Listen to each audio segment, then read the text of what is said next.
Добрый вечер. Сегодня, может быть, и как вчера, закатика не будет в 6:30. Пока вот такой розовенький, можно поснимать.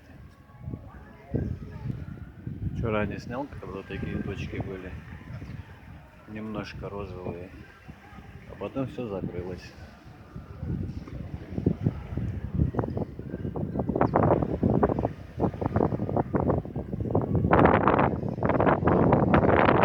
Точки черные, поэтому, наверное, такого закатика не будет сильно.